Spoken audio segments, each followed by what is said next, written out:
దేవుని పరిశుద్ధ నామమునకు మహిమ కలుగునుగాక. ఈ రాత్రి ఈ ప్రత్యేకమైనటువంటి ఉపవాస ప్రార్థన కూడికలలో ఏకీభవించడానికి, ప్రభు సన్నిధిని అనుభవించడానికి కూడి వచ్చిన ప్రియ దేవుని బిడ్డలైన మీ అందరికీ ఆయా ప్రాంతాలలో ఉండి మన యొక్క జెడ్బీ మినిస్ట్రీస్ ఈ యూట్యూబ్ ఛానల్ ద్వారా ప్రభు సన్నిధిని అనుభవిస్తున్న ప్రియ దేవుని బిడ్డలందరికీ నా హృదయపూర్వకమైన నిండు వందనాలు, శుభాలు తెలియపరుస్తూ ఉన్నాను. ప్రియులారా, మీ అందరి ప్రార్థనలను బట్టి, దేవుని యొక్క మహాకృపను బట్టి ఈ యొక్క పరిచర్యలో ముందుకు సాగడానికి ప్రభు చూపిస్తున్న ఉన్నతమైన శ్రేష్టమైన సమయాన్ని బట్టి దేవునికి మహిమ కలుగునుగాక. దేవునికి స్తోత్రం. హల్లెలూయా.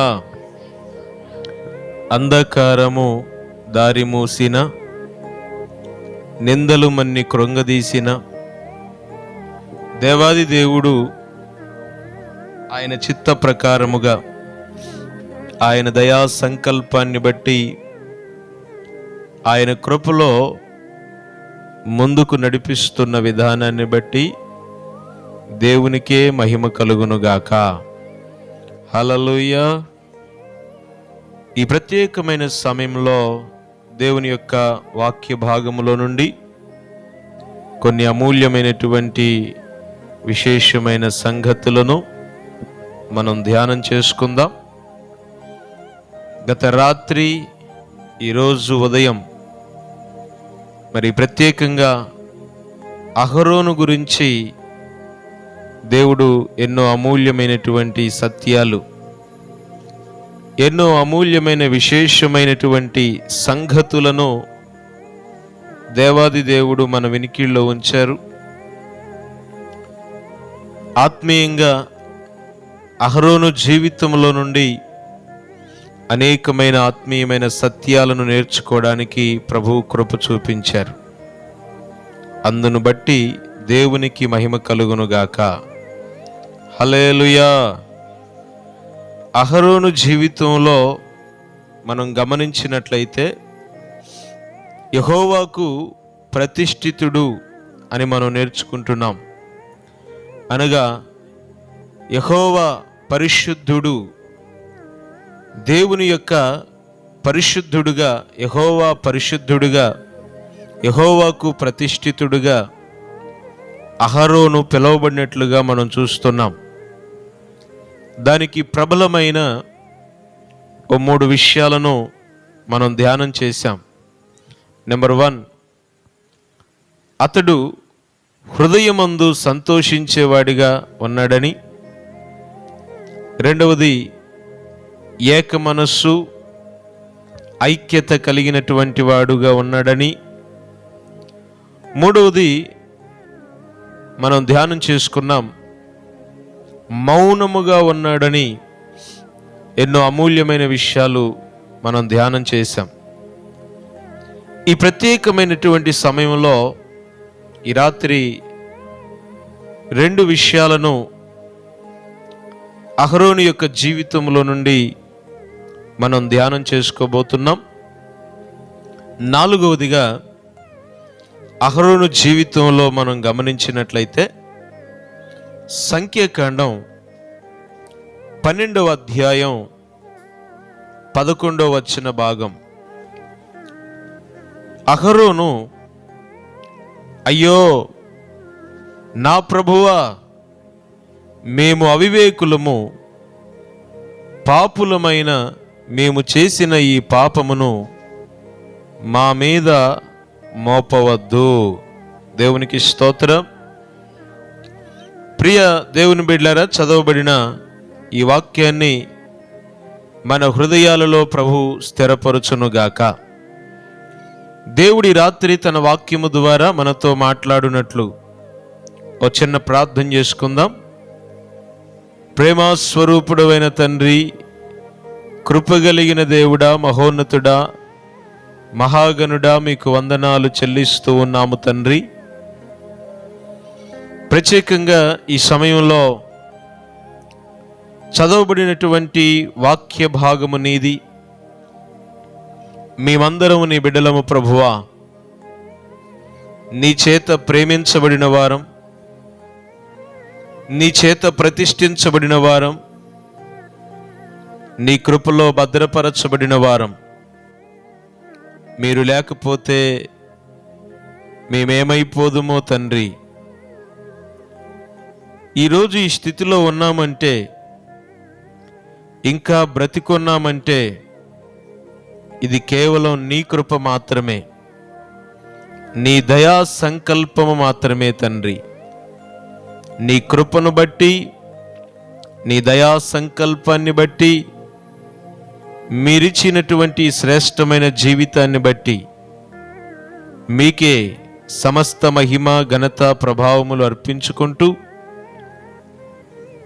చదవబడిన లేఖన భాగాలలో నుండి, అహరోను జీవితంలో నుండి ఈ రాత్రి ఆత్మీయమైన పాఠాలు మీరు మాకు నేర్పించి, నీ కృపలో మమ్మల్ని బలపరిచి భద్రపరచుమని ఘనుడైన యేసు నామమును బట్టి స్తుతించి ప్రార్థించి వినయ మనస్సుతో వేడుకుంటున్నాను తండ్రి. Amen, amen. దేవునికి మహిమ కలుగునుగాక. ప్రియమైన దేవుని బిడ్డలారా, అహరోను దేవుని యొక్క పరిశుద్ధుడుగా, యెహోవా పరిశుద్ధుడుగా, యెహోవాకు ప్రతిష్ఠితుడుగా పిలువబడడానికి అహరోనులో మనం చూస్తున్న 4వ శ్రేష్టమైన లక్షణం పొరపాటును ఒప్పుకొనెను.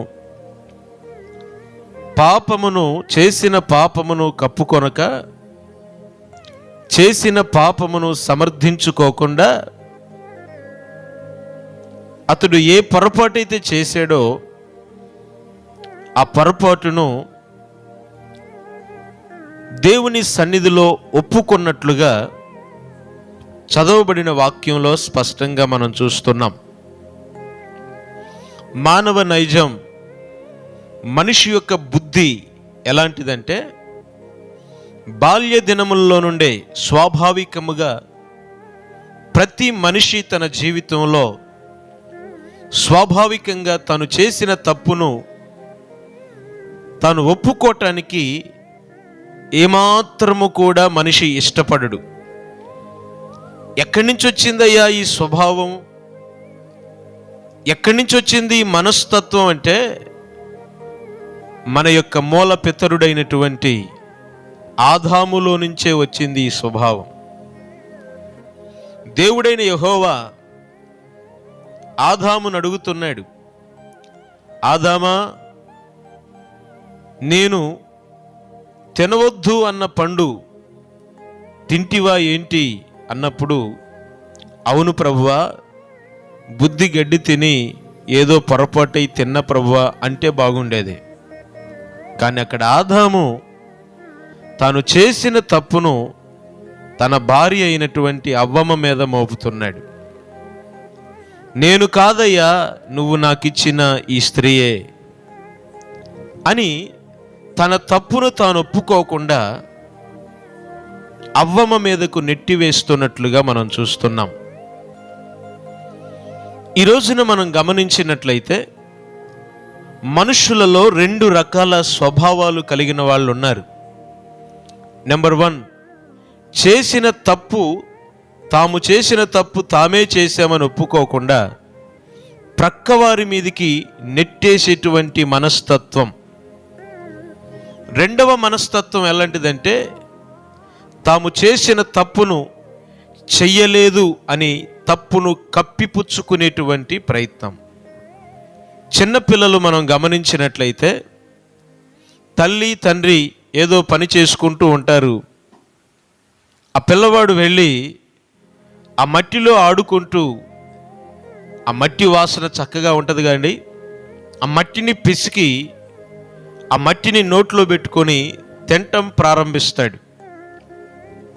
ఆ సమయంలో తల్లి వచ్చి పరిగెత్తుకొని వచ్చి, రాయ్ మట్టి తింటున్నావేరా అంటే వాడు మరి ఆ చిన్న కుమారుడు, ఆ చిన్న బిడ్డ మూతి తుడుచుకొని నేనెక్కడ తిన్నానమ్మా అని మరి తల్లితోనే తను చేసిన తప్పును కప్పిపుచ్చుకునేటువంటి ప్రయత్నం చేస్తున్నాడు.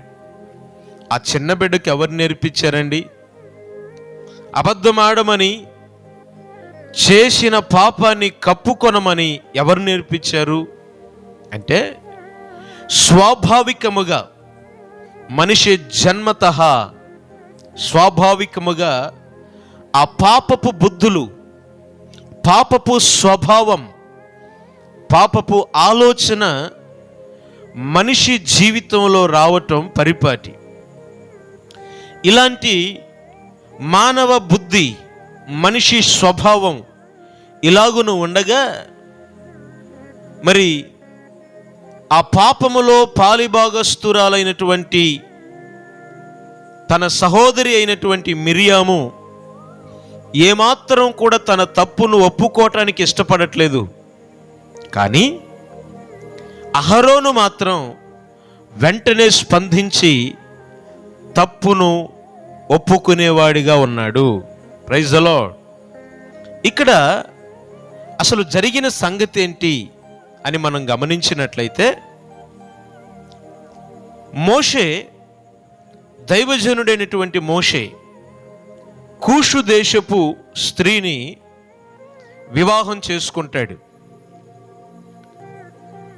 ఆ సందర్భంలో ఒకవేళ మోషే తప్పు చేశాడు అని వాళ్ళకు అనిపిస్తే డైరెక్టుగా వెళ్ళి, మోషే నువ్వు చేస్తుంది తప్పు,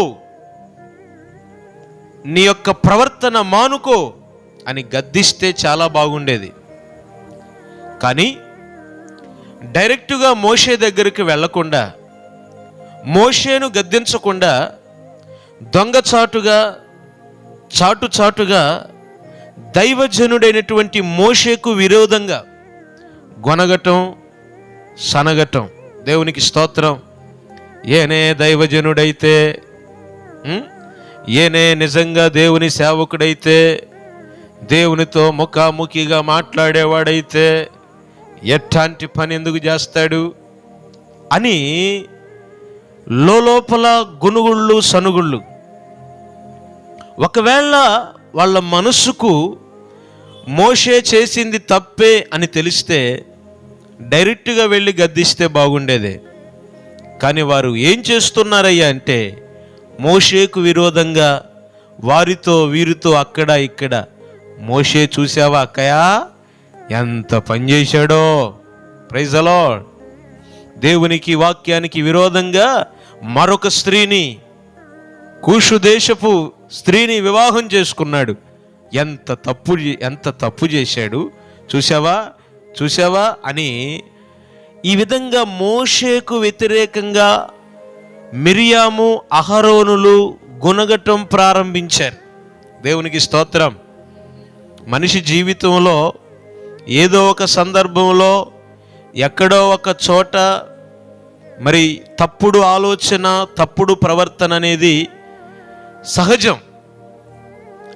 ఆ పరంపరలో అహరోను కూడా మిరియాముతో ఏకీభవించి, నిజమే కదా సిస్టర్, మోషే ఎంత పని చేశాడు అని వేళల్లో వీళ్ళు గునుక్కుంటున్నారు. ఈ గునుగుళ్ళు, సనిగుళ్ళు ఎంత భయంకరమైన ప్రమాదమైనవంటే, ప్రైజ్ ది లార్డ్, నెక్స్ట్ అంశంలో మీకు చెప్తాను. ఈ గునుగుళ్ళు, సనుగుళ్ళు చాలా ప్రమాదకరమైనవి, చాలా భయంకరమైనవి. ఒక వ్యక్తిని గురించి చాటుగా మాట్లాడుకోవటం అనేది చాలా ప్రమాదకరమైంది. ఒక వ్యక్తి లేనప్పుడు ఆ వ్యక్తిని గురించి చెడుగా మాట్లాడటం అనేది చాలా భయంకరమైనది. మంచిగా మాట్లాడితే దేవునికి స్తోత్రం, ఏం పర్లేదు.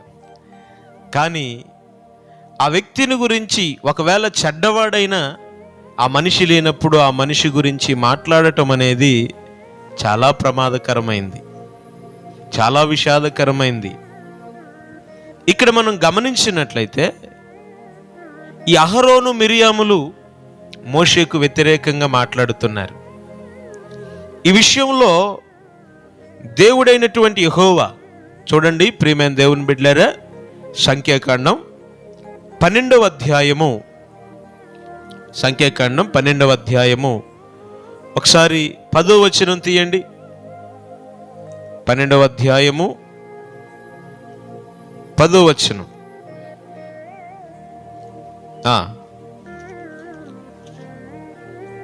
దేవునికి స్తోత్రం కలుగును గాక. నేను చదువుతాను, చూడండి. సంఖ్యాకాండం 12వ అధ్యాయం 10వ వాక్యం నేను చదువుతాను. మేఘమును ఆ ప్రత్యక్షపు గుడారం మీద నుండి ఎత్తివేయబడెను. అప్పుడు మిరియాము హిమము వంటి తెల్లని కుష్టు గలదాయను. అహరోను మిరియాము వైపు చూచినప్పుడు ఆమె కుష్టు గలదిగా కనబడెను. దేవునికి స్తోత్రం. ఎందుకయ్యా ఎంత భయంకరమైన పరిస్థితి అని మనం గమనించినట్లయితే, సంఖ్యాకాండం 12వ అధ్యాయము, సంఖ్యాకాండం 12వ అధ్యాయము 7వ వచనంలో మనం గమనిస్తే, అతడు నా ఇల్లంతటిలో నమ్మకమైన వాడు, నేను గోడభావములతో కాదు దర్శనమిచ్చి ముఖాముఖిగా అతనితో మాట్లాడుదును. అతడు యెహోవా స్వరూపమును నిదానించి చూచును. కాబట్టి నా సేవకుడైన మోషేకు విరోధంగా మాట్లాడుటకు మీరేలా భయపడలేదు? Praise the lord. ఎవరు మాట్లాడుతున్నారండి ఈ మాట? ఎవరు చెప్తున్నారమ్మా? సాక్షాత్తు ఈ భూమిని ఆకాశములను సృష్టించిన సర్వాధికారము కలిగిన దేవుడు, సర్వశక్తి కలిగిన దేవుడే మాట్లాడుతున్నాడు.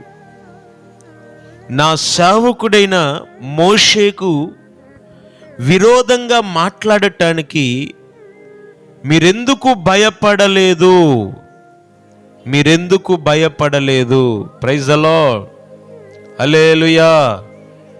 నా ప్రియ దేవుని బిడ్డలారా, దేవుని కొరకు ప్రతిష్ఠించబడి దేవుని కొరకు అభిషేకించబడిన దైవ సేవకుడి పక్షంగా దేవుడే యుద్ధం చేస్తాడంట, దేవుడే పోరాడతాడంట. ఒక రోజున ఎలీషా గారు ఒక దారిని వెళుతుంటే ఆ ఊర్లో ఉన్నటువంటి అల్లరి యవనస్తులందరూ కూడా వచ్చి దైవజనుడైనటువంటి ఎలీషా గారిని వెక్కిరిస్తున్నారు.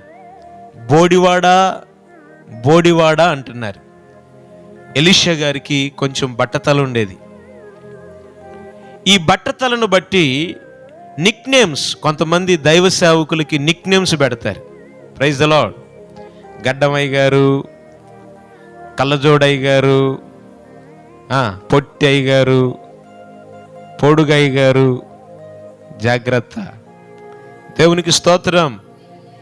అయ్యగారులకు కూడా నిక్ నేమ్స్లు పెడతారు. బట్టతల అయ్య గారు, బోడయ్య గారు, వంకర కాళ్ళయ్య గారు. జాగ్రత్త. ఈ దైవజనుడైన ఎలీషాను చూసి బోడివాడా బోడివాడా అంటున్నారు. ఎలీషా గారు ఏమనలేదండి. వెంటనే మరి క్రూర మృగములు వచ్చి ఆ యొక్క యవనస్తులను చీల్చినట్లుగా లేఖనాల్లో మనం చూస్తున్నాం. హల్లెలూయా. ఎందుకు ఈ విషయాన్ని నేను మీకు జ్ఞాపకం చేస్తున్నానంటే, దైవజనుడి పక్షంగా దేవుడే యుద్ధము చేస్తాడు. ఇక్కడ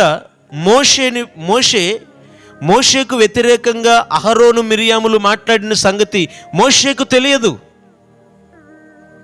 మోషే ఏమీ మాట్లాడలేదు, మౌనంగా ఉన్నాడు. అయినా దేవుడే కల్పించుకొని నా సేవకుడైన మోషేకు వ్యతిరేకంగా మాట్లాడటానికి మీరెందుకు భయపడలేదు అని దేవుడు గద్దిస్తూ ఉండగానే ఇక్కడ జరిగినటువంటి ఓ భయంకరమైన సంభవం ఏంటంటే, యెహోవా కోపము వారి మీద రగులు కొనగా ఆయన వెళ్ళిపోయెను. మేఘము ఆ ప్రత్యక్షపు గుడారం మీద నుండి ఎత్తివేయబడిన. అప్పుడు మిరియాము హిమము వంటి తెల్లని కుష్టు గలదాయను. Praise the lord.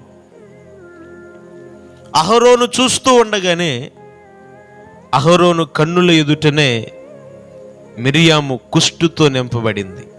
Praise the Lord. కానీ ఇక్కడ అహరోను గారు ఏ విధమైనటువంటి హాని అహరోనుకు కలగలేదు. కారణం ఏంటో తెలుసా? అహరోను గుండె లోతుల్లో పశ్చాత్తాప హృదయం కలిగిన వాడుగా ఉన్నాడు. తప్పును కప్పుకునేవాడుగా లేడు. మాట్లాడినది దైవజనుడైనటువంటి మోషే గారికి వ్యతిరేకంగా మాట్లాడిన మాటను సమర్థించుకోవడానికి కానీ, పక్కవారి మీద నెట్టివేయటానికి కానీ, కప్పిపెట్టడానికి కానీ ఏమాత్రం అహరోను గారు ప్రయత్నం చేయలేదు.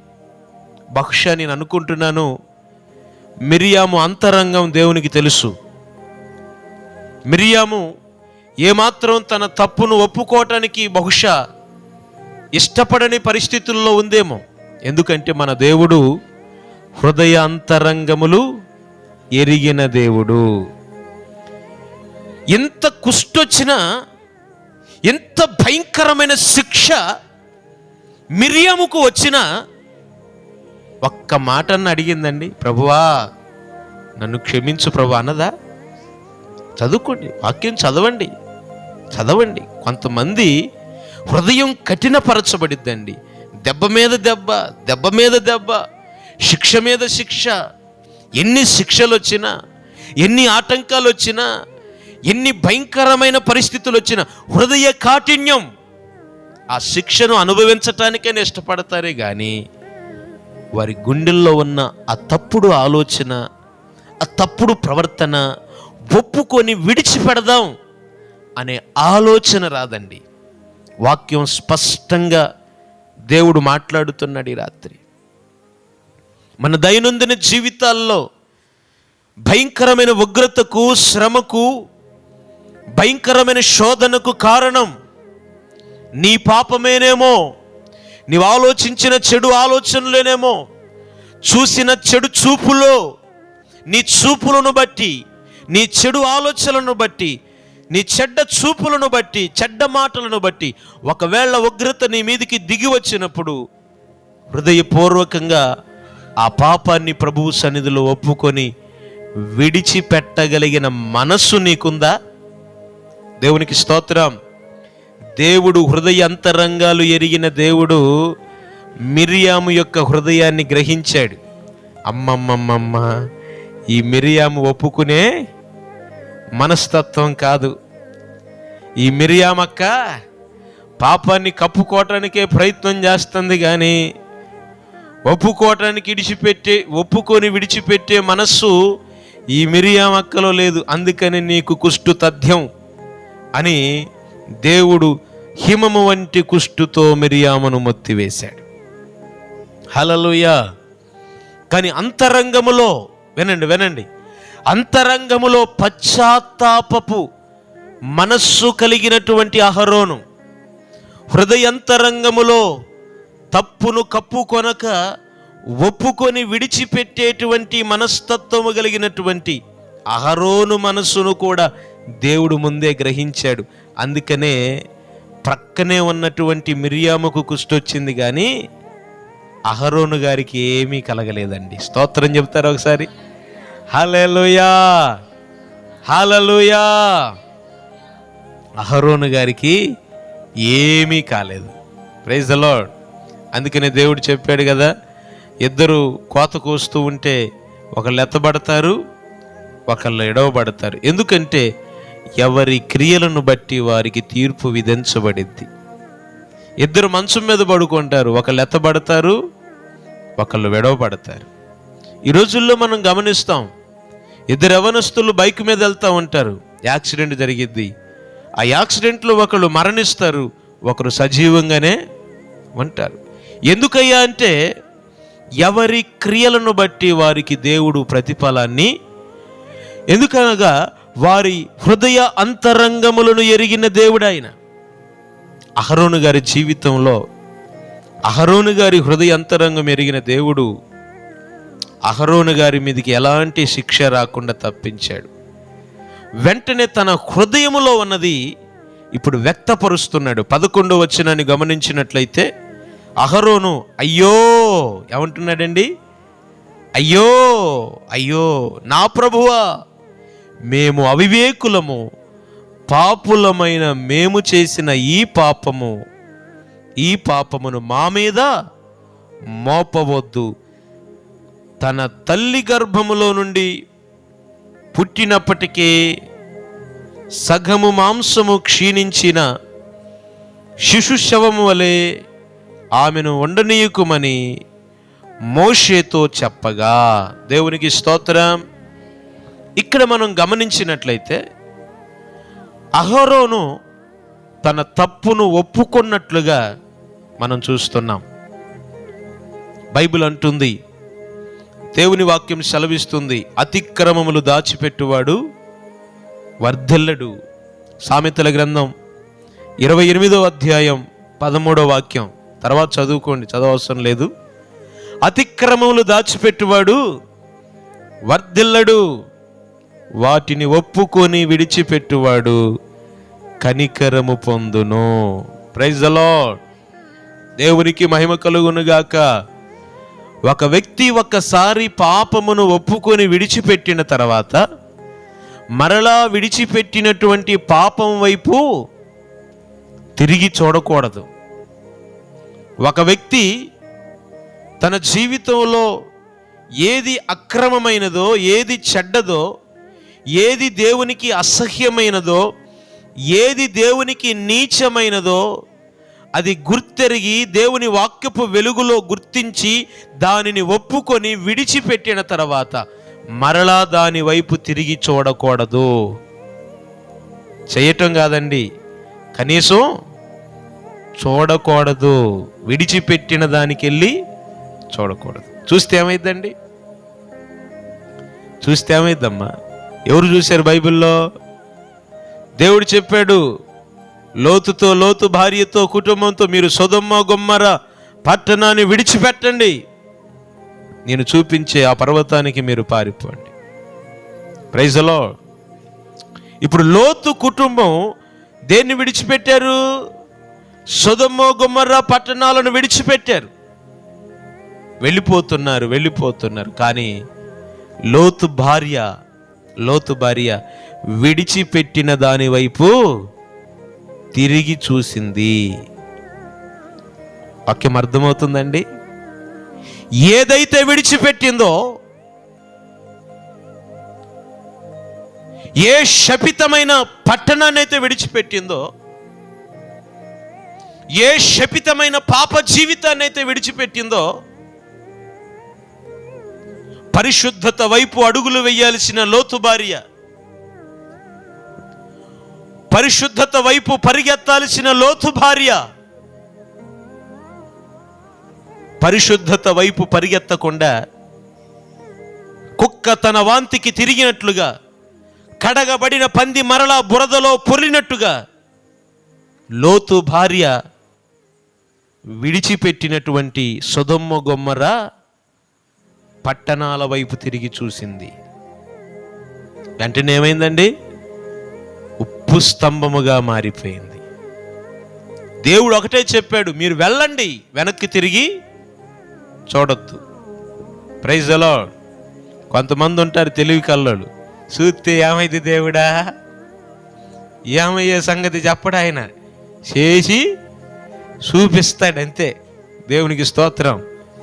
ఇక్కడ ఏమైద్దో చెప్పలే, చూడొద్దు అన్నాడు. దేవుడు ఏమన్నాడమ్మా? చూడొద్దు అన్నాడు. ఆమేన్. Praise the Lord. చేతులెత్తి చెప్పొచ్చుగా హల్లెలూయా. ఈ యొక్క కరోనా ప్రభావం వల్ల చేతులెత్తి హల్లెలూయా చెప్పడం కూడా మర్చిపోయారు సంఘబేటలో. దేవునికి స్తోత్రం. చెప్పొచ్చుగా, చెప్పండమ్మా హల్లెలూయా. దేవుడు చెప్పాడు చూడొద్దు. మీరు వెనక్కి తిరిగి చూడొద్దు, విడిచిపెట్టిన దాని వైపు చూడకూడదు. Praise the lord. వాక్యం వింటున్న ప్రియ దేవుని బిడ్డలారా, మన జీవితాల్లో కూడా సొదొమ గొమొర్రా పట్టణముల లాంటి పరిస్థితులు మన జీవితాల్లో ఉన్నాయి. ఆ వ్యర్థమైన సినిమాలు సొదొమ గొమొర్రా, ఆ వ్యర్థమైన సీరియళ్ళు, జబర్దస్త్ ప్రోగ్రాములు, అదొక సొదొమ గొమొర్రా. వ్యర్థమైన భూతులు, అబద్ధాలు, కామపు చూపులు, ఇవి సొదొమ గొమొర్రాకు సూచన. విడిచిపెట్టావా? వాటిని విడిచిపెట్టావా? విడిచిపెట్టకపోతే విడిచిపెట్టు. ఒకవేళ విడిచిపెడితే మరలా దాని వైపు తిరిగి చూడటానికి ఇష్టపడకు. దేవునికి స్తోత్రం. అతిక్రమములు దాచిపెట్టువాడు వర్ధిల్లడు, వాటిని ఒప్పుకొని విడిచిపెట్టువాడు కనికరము పొందును. స్తోత్రం. దేవుని ఉగ్రత నీ మీదికి రాకుండా ఉండునట్లు దేవుని యొక్క కనికరం, దేవుని కరుణ, దేవుని కటాక్షం నీ జీవితంలో విస్తరింప చేయునట్లు, పాపము ఏమాత్రము నీ జీవితంలో ఏలుబడి చేయకుండా, నలుసంత పాపము నీ జీవితంలో నీకు కనపడిన అహరోను వలె అయ్యో, ఎవనాలి? అయ్యో యెహోవా దేవా, ఈ పాపము, దేవునికి స్తోత్రం. ఏమంటున్నాడండి? మేము అవివేకులము, పాపులమైన మేము. స్తోత్రం. ఏమంటున్నాడు? ఈ పాపి అయిన మిరియాము అన్నాడా? దేవునికి స్తోత్రం. ఏమంటున్నాడు? పాపులమైన మేము అంటే తన్ను కూడా కలుపుకుంటున్నాడు. దేవునికి స్తోత్రం. ఎందుకు? మిరియాముతో అహరోను కూడా ఏకీభవించాడు. మిరియాము తానా అన్నది, మనోడొచ్చి తందానా అన్నాడు. ఆమేన్. మిరియాము తానా అంటే మనోడు తందానా అన్నాడు. తందానా అన్న పాపానికి అహరోను కూడా తప్పు చేసిన వాడుగా అయిపోయాడు. దేవునికి స్తోత్రం. ఎవరన్నా చెడ్డ మాటలు, పనికిరాని మాటలు ఎవరైనా చెబుతుంటే ఈయన అన్నామనుకో, దేవునికి స్తోత్రం, జాగ్రత్త, ఆ పాపం నీ మీద కూడా ప్రాప్తించిద్ది. ఆమేన్. అది తప్పు అని తెలిసినప్పుడు నువ్వేం చెప్పాలి? నోర్మై, ఏం మాట్లాడుతున్నావు? గద్దించాలి, తప్పును ఖండించాలి, సరిదిద్దాలి. అంతేగాని ఆమె తానా అంటే అవునక్క తందానే అంటే చాలా డేంజర్. పాపం అహరోను గారు ఏం చేయలే. మిరియాము వచ్చి అన్నా ఇది విన్నావా? స్తోత్రం, అవును అన్నాడు. అయిపోయింది. అందుకని ఇక్కడ అంటాడు పాపులమైన మేము. తను చేసిన పాపం మిరియం మీదకి నెట్టట్లేదు, తను చేసిన పాపం కప్పుకోవట్లేదు. అయ్యో నేను కాదయ్యా, ఆ మిరియామే చేసిందయ్యా, ఆ మిరియామే మాట్లాడిందయ్యా, నాదేమి లేదు అంటలే, ఒప్పుకుంటున్నాడు. పాపపు పొరపాట్లను, తప్పులను, పాపములను ఒప్పుకుంటున్నాడు. అందుకనే అహరోను యెహోవాకు ప్రతిష్ఠితుడుగా మార్చబడ్డాడు. హల్లెలూయా చెప్పండి. అందుకని అహరోను యెహోవాకు పరిశుద్ధుడుగా మార్చబడ్డాడు. ఈరోజు వాక్యం వింటున్న నీ జీవితంలో దేవుని యొక్క పరిశుద్ధురాలవుగా, యెహోవా పరిశుద్ధుడువుగా, యెహోవా పరిశుద్ధురాలవుగా నీవు మార్చబడాలి అంటే పాపము నీ జీవితంలో ఏమాత్రం ఏలుబడి చేస్తున్నా దాన్ని కప్పుకొనకుండా, ఇతరుల మీదకి నెట్టకుండా ఒప్పుకొని విడిచిపెట్టినప్పుడు దేవుని యొక్క కనికరాన్ని మనం పొందగలుగుతాం. మన పాపములను మనం ఒప్పుకొని ఎడల. తీయండి యోహాను మొదటి పత్రిక,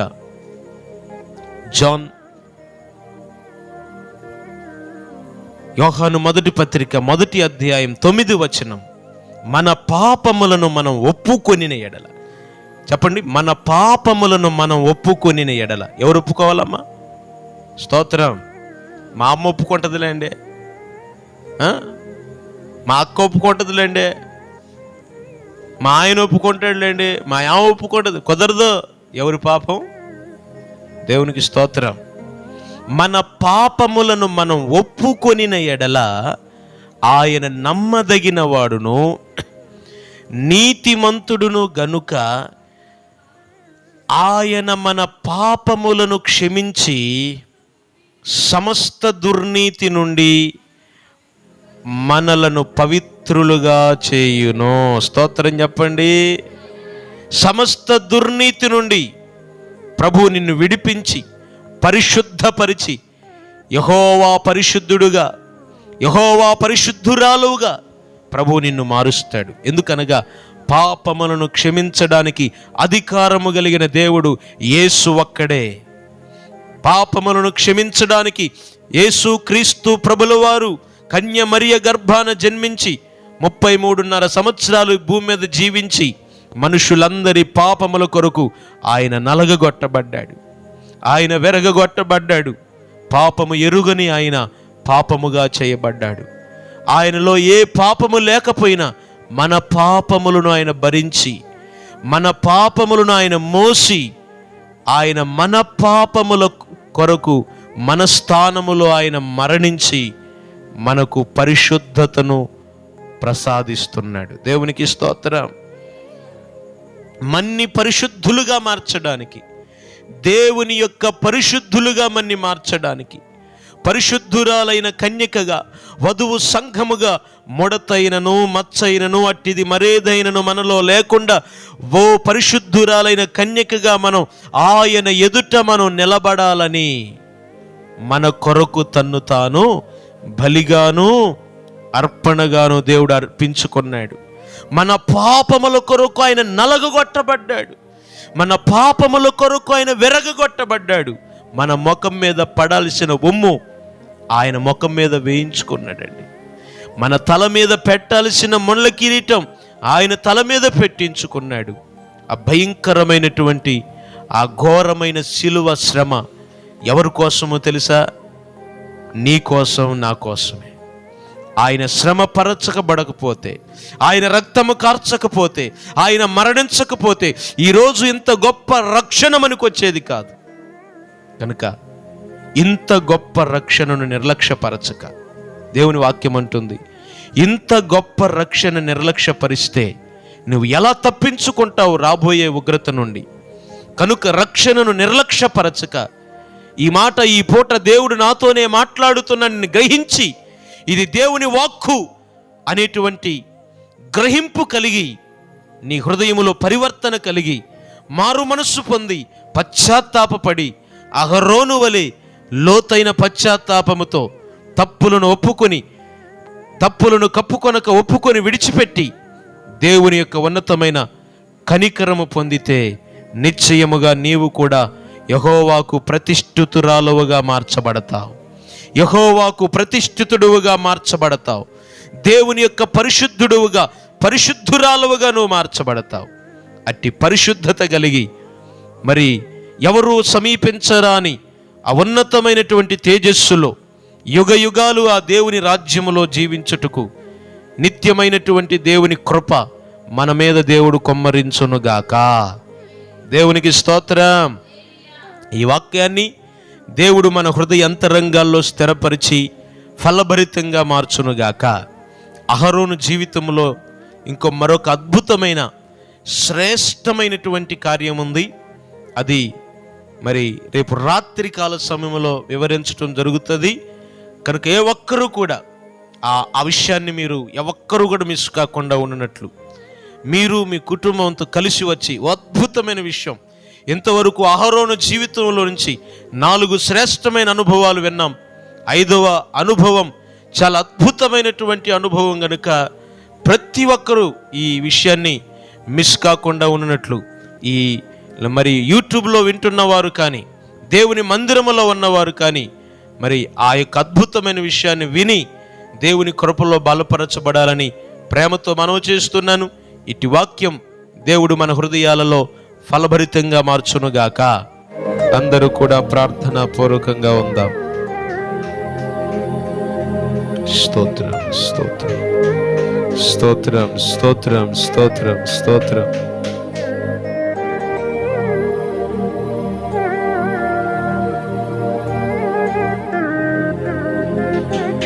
ప్రార్థన చేసుకుందాం అందరం కూడా.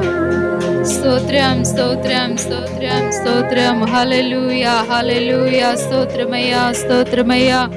పరిశుద్ధుడైన మా దేవా, ప్రేమ కలిగిన మా తండ్రి, కృప కలిగిన మా ప్రియ ప్రభువా, సర్వశక్తి సంపన్నుడైన మా దేవా, మీకు వందనాలు నైనా, మీకు స్తోత్రం చెల్లిస్తున్నాము ప్రభువా.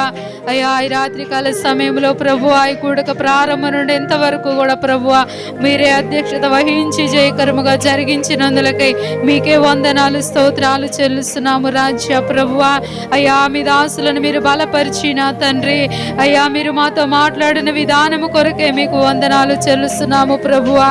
నాయనా, మరి అహరోను మిరియాములు ప్రభువా, అయ్యా మోషే మీద సణిగినప్పుడు నాయన, అయ్యా ప్రభువా నాయన, మీకు ఉగ్రత కోపం వారి మీద రగులుకొన్నప్పుడు నాయన, అయ్యా మరి అహరోను నాయన, అయ్యా మీ సన్నిధానములో తను చేసినటువంటి తప్పును ఒప్పుకొని ఉన్నాడు తండ్రి.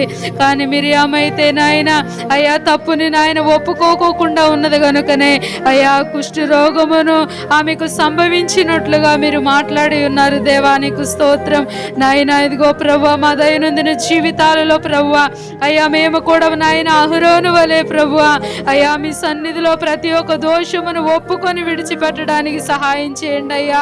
అహరోను ఆ రీతిగా ఒప్పుకున్నాడు కనుకనే తండ్రి మీకు ప్రతిష్ఠితుడుగా మారగలిగాడు ప్రభువా నాయన. అయ్యా మీకు స్తోత్రం చెల్లిస్తున్నాము రాజ్య నాయన. అతిక్రమములు దాచిపెట్టేవాడు వర్ధిల్లడు, వాటిని ఒప్పుకొని విడిచిపెట్టువాడు మాత్రమే నా యొక్క కనికరాన్ని పొందుతారు అని మీరు సెలవిచ్చారు. దేవానికి స్తోత్రం. మా పాపాలు మేము ఒప్పుకొని విడిచిపెట్టినప్పుడు ప్రభువా, నీవు నమ్మదగిన దేవుడవు, నీవు నీతిమంతుడైన దేవుడు గనుక నాయన మా పాపమును క్షమించి సమస్త దుర్నీతి నుండి మమ్మలను అయ్యా పరిశుద్ధులుగా చేస్తానని మీరు మాట్లాడి ఉన్నారు ప్రభువా. మీకు స్తోత్రం చెల్లిస్తున్నాను. ఈ మాటలు ఆలకించి బిడ్డలు ఎందరైతే ప్రభువా అయ్యా మీ సన్నిధానంలో ప్రభువా నాయన, అయ్యా మీకు ఆయాస్కరమైన క్రియలన్నీ కూడా ఒప్పుకొని విడిచిపెట్టి ఉన్నారు, నిశ్చయముగా ప్రతి ఒక్క బిడ్డను కూడా మీరే కనికరించండి ప్రభువా. ప్రతి ఒక్క బిడ్డను కూడా మీరు బలపరచండి నాయన. లోతు భార్య సొదొమ గొమొర్రా పట్టణాన్ని విడిచిపెట్టింది కానీ ప్రభువా అయ్యా మరలా వెనుదిరిగి చూచినందువలన ప్రభువా ఉప్పు స్తంభమైంది నాయన. లోతు భార్య వలె కాక నా ప్రభువా నాయన, అహరోను వలె నా తండ్రి ప్రభువా అయ్యా మీ సన్నిధానములో ప్రభువా నా తండ్రి అయ్యా తగ్గింపు కలిగి విధేయత కలిగి ప్రభువా అయ్యా మీ సన్నిధిలో మేము జీవించడానికి, మీకు ప్రతిష్ఠితులంగా మేము మారడానికి మీ కృపలను మాకు సహాయం చేయమని ప్రార్థిస్తున్నాము తండ్రి. అయ్యా ఈ మాటలు విన్న ప్రతి బిడ్డను దీవించండి. ప్రతి ఒక్కరి హృదయాలలో ఈ మాటలు నూరంతలుగా ఫలించునుగాక నాయన. ఫలభరితమైన జీవితాలు అయ్యా మీ కొరకై మేమందరము కూడా జీవించినట్లుగా మీ కృపలను సహాయం చేయమని వేడుకుంటున్నాం. ఇంతవరకు ఈ కూడుకలో ప్రభువా మీరు మాకు తోడుగా ఉండి జయకరముగా జరిగించినందులకై స్తోత్రము తండ్రి. మీ సన్నిధిలో మోకరీలన్నీ బిడ్డలందరూ కూడా దీవించండి ప్రభువా. అయ్యా ఈ లైవ్ ద్వారా ఎందరైతే బిడ్డలు మీ మాటలు ఆలకించి ఉన్నారో వారిని కూడా మీరు ఆశీర్వదించమని వేడుకుంటున్నాము ప్రభువా. మీకే సమస్త మహిమ ఘనత ప్రభావములు ఆరోపిస్తూ యేసయ్య పరిశుద్ధమైన నామములో ప్రార్థించి స్తుతించి వినయ మనసుతో వేడుకొనుచున్నాము తండ్రి. ఆమేన్. ఆమేన్. మన పరమ తండ్రి అయిన దేవుని ప్రేమ, సర్వలోక రక్షకుడైన యేసు క్రీస్తు వారి కృప, పరిశుద్ధాత్మ దేవుని యొక్క అన్యోన్య సహవాసము, సహాయము, సమృద్ధి దీవెనలు ఈ రాత్రి ప్రభు సన్నిధికి కూడి వచ్చిన మనందరికీ, ఆయా ప్రాంతాలలో ఆయా స్థలాల్లో ఉండి దేవుని సన్నిధిని అనుభవిస్తున్న దేవుని బిడ్డలకు సదాకాలం తోడే ఉండి నడిపించునుగాక. యేసు రక్తమే జయం, సిలువ రక్తమే జయం. ప్రభు యేసు నామానికే సంపూర్ణ విజయం కలుగునుగాక. ఆమేన్. దేవునికి మహిమ కలుగునుగాక. హల్లెలూయా. ప్రభు అయిన యేసు క్రీస్తు వారి పరిశుద్ధ నామములో మీ అందరికీ నా హృదయపూర్వకమైన నిండు వందనాలు, శుభాలు. ప్రభు మీ అందరిని దీవించునుగాక. ఆమేన్. ప్రభు మిమ్మల్ని బలపరుచునుగాక. ఆమేన్.